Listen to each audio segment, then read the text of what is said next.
Hello and welcome to Afternoon Tea with Karen and local council news. But first, from the state government, Victorian government falls short of gender parity goal in local government. It's almost 50-50 split between men and women in metropolitan councils.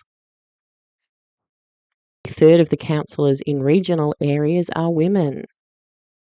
11 of the 48 councillors have elected women as a majority. However, other councils have slanted heavily towards men.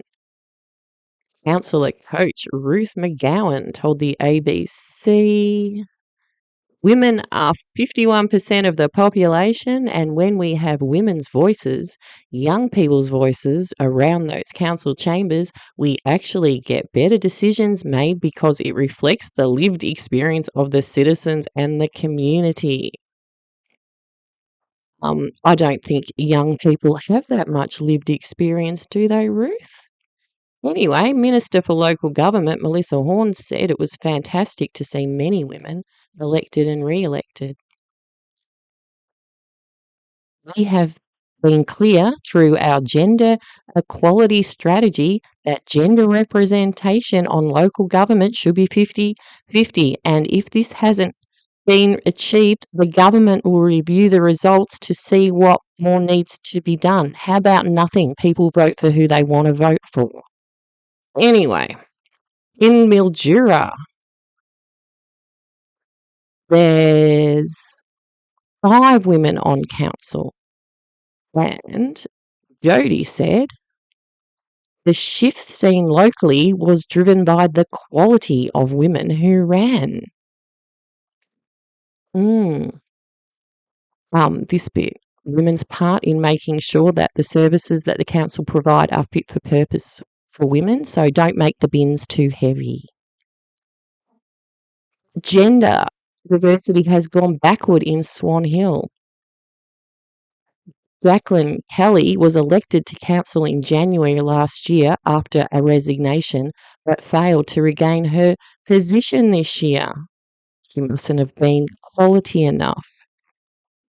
One of the problems with local government and politics really is often we are electing pale, male and stale candidates, said Dr. Kelly. Oh, there's a reason not to vote for you. You are a nasty person. Anyway, in Ballarat, we have lots of new councillors. So Alfreton, Damien Sanders is new. Brown Hill, Ed Lapkin is new. Buninyong, Ben Taylor has been re-elected. Yay. Central Ward, Sam McIntosh. Trans women are women and belong in women's sports and in their change rooms and in their prisons. But she bumped off Belinda Coates through preferences. Yay, there are no Greens on Ballarat Council. Delacombe, Tracy Hardgrave survived. Hooray, I do have faith in Tracy that she's going to snap out of the gender woo-woo stuff soon. Golden Point, Tess Morgan is new. Northwood, Jim Rinaldi is new. Sebas, yeah, drag queens need to read to children. Des Hudson, he's still there. And Wendouree Ward J. Morrison. So let's find out a bit about them. Ooh. Firstly, here's Tracy and Ben. Tracy has been elected mayor. Yay. We have heard loud and clear from our residents during this election that people overwhelmingly want council to get the basics right. With cost of living pressures hurting our community, it is important that we provide the best value for people's rates.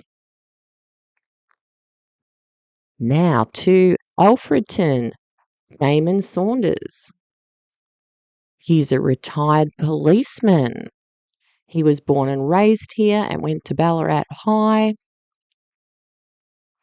He was with the United Australia Party when it was free.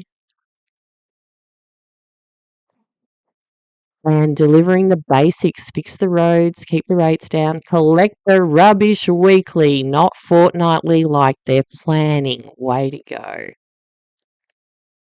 Ted Lapkin for Brown Hill Ward.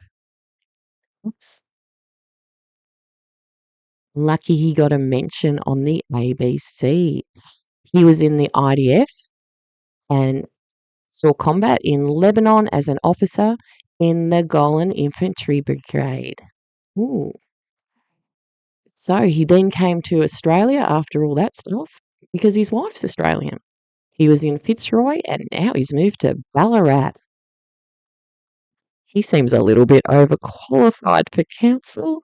Anyway, Hess Morgan.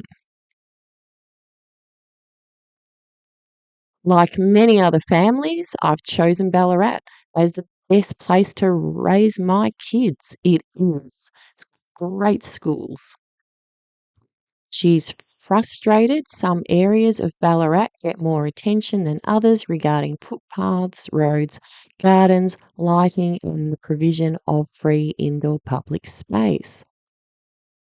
Jim Rinaldi. What's he doing? North Ward. He's a farmer from Warren Heap. Was born here. He joined the National Party in 2001 and resigned 3 months later. It's 12-month membership, so I don't know how he did that. That's for his money back, maybe. And his things are rates, roads, and infrastructure. And lastly, we have Jay Morrison for Wendouree. Let's get a rank and file union member elected to local government. Oh well, close to a green, but not a green, so yay. Now, just a little side note about the Nationals. Earlier this year, they had a state conference in Bendigo, which I went to vote on Motion 11. That this conference supports the celebration of Australia Day or Federation Day on the 1st of January each year. The day Australia was declared a federation in 1901, and that the National Party moved to have this adopted in state and federal parliaments as soon as possible. My thing is, that's when Brand Australia happened. The stamps changed, the coins changed, the military changed its name, and then we could have an extra day off because the 1st of January is a public holiday. Anyway, that was lost. People that opposed it, the people that stood up, one of them said he was on the committee during the 80s that decided it would be on the 26th of January, so he opposed it. And the other one said, well, if they come for Australia Day, they'll come for Anzac Day next. And it's like, dude, they're changing the day. But anyway, got lost. Anyway, that's it.